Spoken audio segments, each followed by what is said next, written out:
Welcome to the module on milling applications in drilling. Today we shall learn about milling applications in drilling, milling weight, milling rates, converting SFPM to RPM, milling guidelines, box tap operations, taper tap operations. Milling applications in drilling involves the use of a mill or similar downhole tool to cut and remove material from equipment or tools located in the wellbore. Successful milling operations require appropriate selection of milling tools, fluids, and techniques. The mills, or similar cutting tools, must be compatible with the fish materials and wellbore conditions. The circulated fluid should be capable of removing the milled material from the wellbore. Finally, the techniques employed should be appropriate to the anticipated conditions and the likely time required to reach the operation objectives. Milling applications in drilling.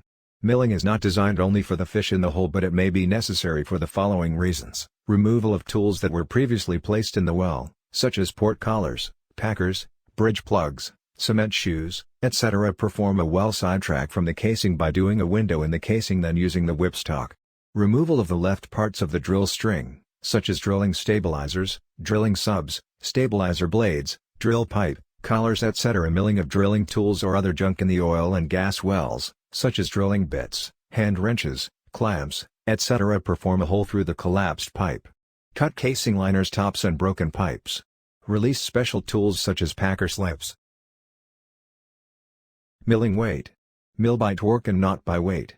Too much weight on rotary shoes wears the shoe out prematurely. As long as the shoe is torquing up, there is enough weight on the shoe. Increasing the weight will not increase the milling rate and risk wearing out the shoe. The maximum weight to run on a shoe is 1,000 pounds per OD inch of the shoe. Generally, 3,000 to 4,000 pounds on the shoe is sufficient. Exceeding of this maximum weight takes place when space rings or other parts of a packer begin to turn freely with the shoe, indicated by a lack of torque in the string. Dry drill with maximum drill collar weight until the fish locks up and begins to torque again.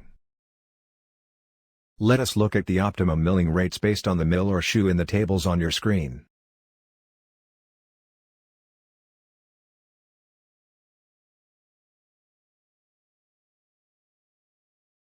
Converting SFPM to RPM. Because there is not an SFPM indicator on the rig, convert the manufacturer's listed milling rate to revolutions per minute, RPM. We may use the following formula to convert SFPM to RPM.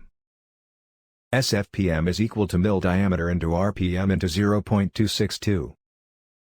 The RPM may be derived from the SFPM by multiplying the mill diameter by the milling RPM. This result is then multiplied by a constant, 0.262. For example, a certain mill's diameter is 4.5 inches and the milling rate in RPM is 120. You would calculate the SFPM in this way: 4.5 into 120 into 0.262 is equal to 142 SFPM. With clear water workover fluids, try to get the annular velocity up to 120 feet per minute, pumping high viscosity pulsades and lifting the cuttings to the surface. Check the cuttings coming over the shaker screen to determine how the milling is progressing. One must note that milling torque will cause 8 round tubing to make up at least 1 inch per 1,000 feet of depth. Milling guidelines. 1. Keep mud yield point as high enough prior to milling operations.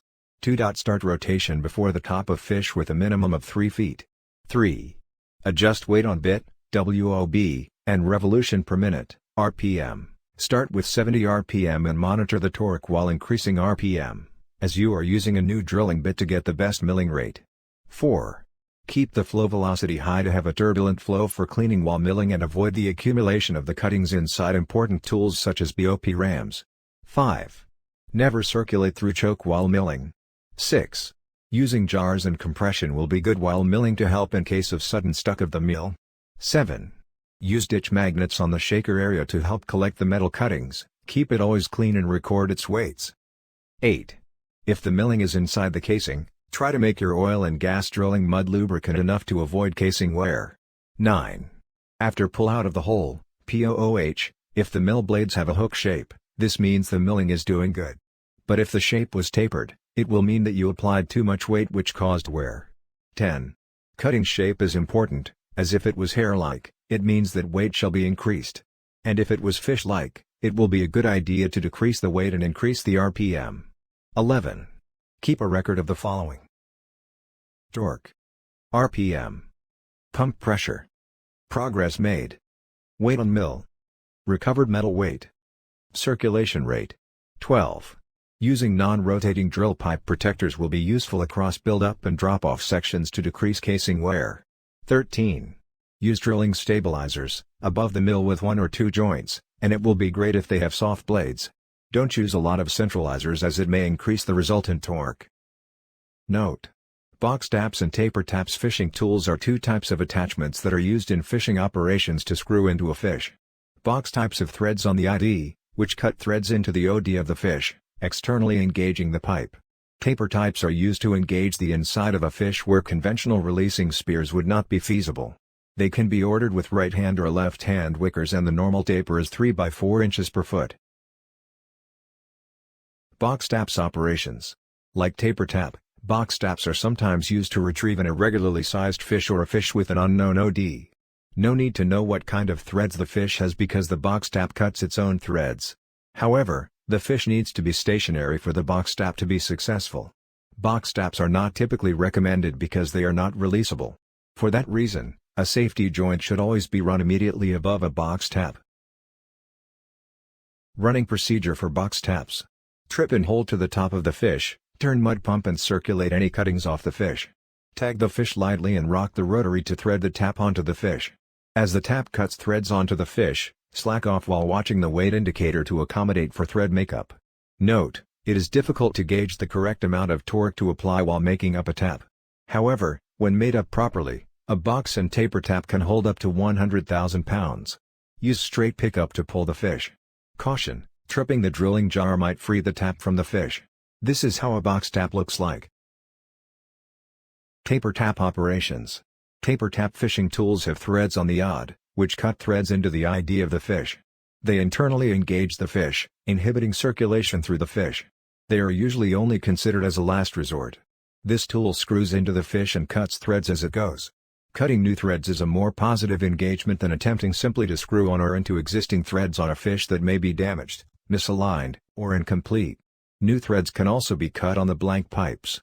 Frequently, the taper tap is used to retrieve a production packer after the slip segments and packer element have been milled with conventional mills. This is how a taper tap looks like. Running procedure for a taper tap. Run taper tap into the hole and lightly tag the top of the fish. Pick up and begin to rotate slowly. Note the free torque of the work string. While rotating, slowly lower the taper tap into the fish until the torque begins to build up rapidly. Increase the set-down weight as the torque increases. Once the taper tap is firmly seated in the fish, attempt to retrieve the fish with a straight pull, dependent upon the fishing scenario. Caution: again, taps are non-releasable and should be run with bumper jars and safety joints. Taps should only be used when releasable engagement type tools are not an option. Thank you for learning with us.